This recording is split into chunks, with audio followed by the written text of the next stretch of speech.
ஓம் சாய்ராம்.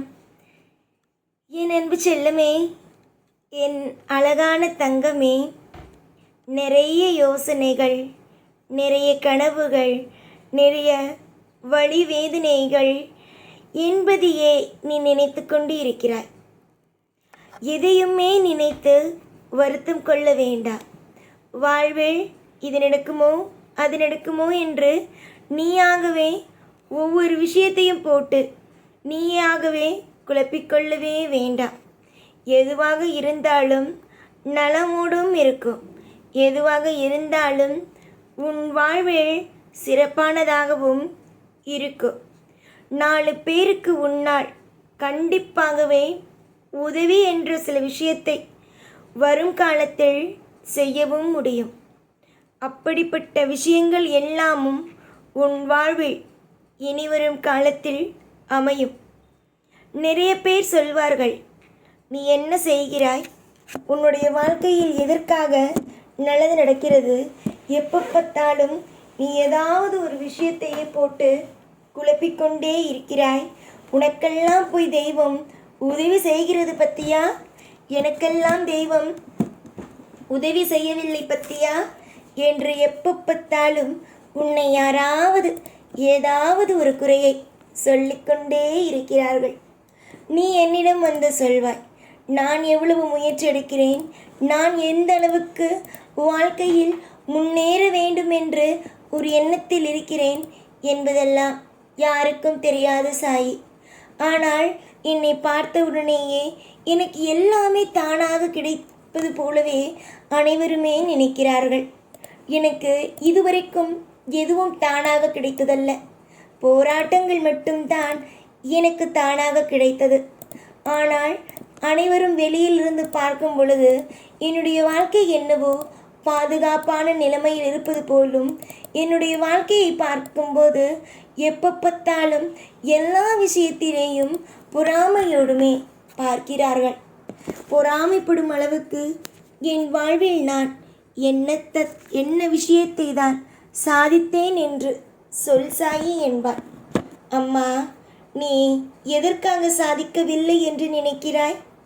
நீ சாதித்த பிள்ளைதான். அது உனக்கு இப்பொழுது வேண்டுமானால் எதுவும் தெரியாமல் இருக்கலாம். ஆனால் எனக்கு தெரியும் நீ என்ன சாதித்தாய், என்னென்ன விஷயத்தை செய்தாய் என்று. முதலான ஒரு விஷயத்தை சொல்லட்டுமா? அதுதான் நீ கேட்ட உடனேயே வியப்பாய். யாராலும் எப்பொழுதும் எல்லா நிமிஷத்திலேயும் தெய்வத்திடம் நெருங்க முடியாது. தெய்வம் எப்பொழுதும் யாரையும் உடனடியாகவே அது எடுத்துக்கொள்ளாது. வா, நான் பேசுகிறேன் உன்னிடம், என்ன வேண்டும் ஏது வேண்டும் என்பதை எல்லாம் தெய்வம் வந்து எப்பொழுதுமே யாருக்கும் எடுத்த உடனே எதுவும் சொல்லிக் கொடுக்காது, கிட்டவும் நெருங்க விடாது. ஆனால் உன்னை தெய்வம் நெருங்க விட்டிருக்கிறது. தெய்வம் உன்னை எல்லா விஷயத்திலேயும் உன்னை சேர்த்து கொள்கிறது. இதுவே மிகப்பெரிய சாதனை. உன்னை எதற்காக சேர்த்து கொள்கிறது தெய்வம்? அதை கொஞ்சம் யோசித்து பார்த்தாயா? அது எதற்காக சேர்த்துக்கொள்கிறது தெய்வம் என்றால், கள்ளம் கபடம் இல்லாத பிள்ளை, ஒவ்வொரு நிமிஷத்திலேயும் இன்பத்தோடு வாழ வேண்டும், இன்பங்களோடு அனைத்து விதமான விஷயங்களையும் எப்பொழுதும் அனுபவிக்க வேண்டும் என்று நினைக்கும் தெய்வம். ஆனால் நீ எனக்கு எதுவுமே வேண்டாம் சாயி, என்னுடைய வீட்டில் இருப்பவர்களுக்கோ அப்புறம் என்னுடைய தாயும் தகப்பனுக்கோ கொடுங்கள், அவர்கள் சந்தோஷமாக இருந்தார்கள் என்றால் நானும் சந்தோஷமாக இருப்பேன். இப்படி உனக்கு நான் ஏதாவது ஒரு விஷயத்தை கொடுக்க வேண்டும் என்று நினைத்தால் நீ நினைப்பது மற்றவர்களுக்கே. அதனால்தான் உன்னை பார்க்கும் பொழுதெல்லாம் இந்த பிள்ளை மற்றவர்களுக்காக சிந்திக்கிறது.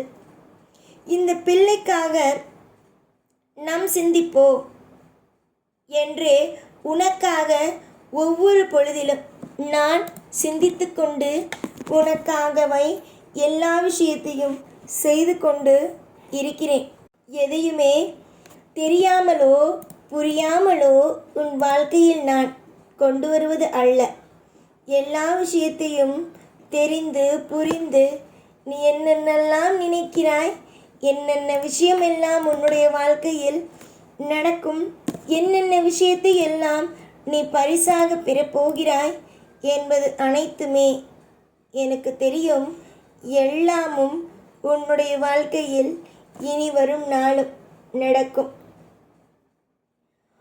உன்னுடைய தேடல்கள் நிச்சயமாகவே உனக்கு கிடைக்கும். இப்பொழுதும் சரி எப்பொழுதும் சரி ஒரு விஷயத்தை நீ சாதிக்கும் வரை எல்லோரும் எப்பொழுதும் உன்னை நம்ப போவது அல்ல. என்ன சொல்வார்கள் தெரியுமா? நீ சாதிக்கும் வரைக்கும் இவளெல்லாம் எங்கு சாதிக்கப் போகிறாய் என்றே பேசுவார்கள். ஆனால் நீ ஜெயித்தவுடன் சொல்வார்கள், நான் அப்பொழுதே சொன்னேன் அல்லவா, இவள் ஜெயிப்பாள், இவள் நல்ல குழந்தை, ஜெயித்து விடுவாள் என்று சொன்னேனே என்று. அப்படியே மாற்றி மாற்றி மாற்றி பேசுவார்கள். அதனால் ஊர் உலகத்தில் இருக்கும் நபர்கள் பேசும் எந்த ஒரு விஷயத்தையும் காதில் வாங்க வேண்டாம். எல்லாவற்றிலும் ஒரு மாற்றம் உண்டு. எல்லா விஷயத்திலேயும் ஒரு அற்புதங்களும் அதிசயங்களும் உண்டு. அது வேறு எங்குமே அல்ல, உன் பக்கத்திலேயே இருக்கிறது. புரிந்ததா? நன்மைகள் வளர வாழ்வில் ஒவ்வொரு விஷயங்களும் எல்லா நேரங்களும் உன்னுடைய வாழ்க்கையில் துளைந்த கனவுகள் எல்லாம் திரும்பவும் உனக்காகவே கிடைக்கும்.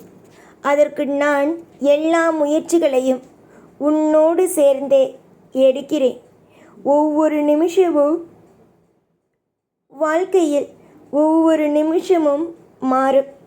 ஒவ்வொரு நொடியும் வாழ்வில் நலமோடும் வளமோடும் நடக்கும். இன்று சில பேர் என்னை பார்க்கும் பொழுது, என்ன சாய், இத்தனை காலம் ஆகிவிட்டது, இத்தனை ஆண்டுகள் ஆகிவிட்டது, இன்னும் எதுவுமே கைகூடவில்லை என்று சொல்லி சொல்லி புலம்புகிறார்கள். ஆனால் நானும் எப்பொழுதும் சொல்வது, புலம்பிய நாட்களை குறைத்து கொள்ளுங்கள். எல்லா நாளும் புலம்பிக்கொண்டே இருந்தால் வாழ்வில் செல்வங்கள் என்று ஒன்று உங்கள் பக்கத்தில் நெருங்குவதற்கே பயப்படும் என்று. ஆனால் அதையெல்லாம் கேட்பீர்களா? நீங்கள் கேட்கவே மாட்டீர்கள். சரி, நடப்பது எதுவாயினும் அது நான் பார்த்து கொள்கிறேன். எத்தனை காலங்கள் உன்னுடைய வாழ்க்கையில் நீ என்ன செய்ய வேண்டும் என்று நினைக்கிறாயோ அது நடக்கட்டும். புரிந்ததா? எது வேண்டுமானாலும், இதுவரைக்கும் எது வேண்டுமானாலும் நடந்திருக்கட்டும். எல்லா விஷயத்தையும் மறந்துவிட்டு இனிமேல் நடக்கப் போகும் விஷயத்தை மட்டும் பார்த்து ஒவ்வொரு விஷயத்தையும் செய்யுங்கள்.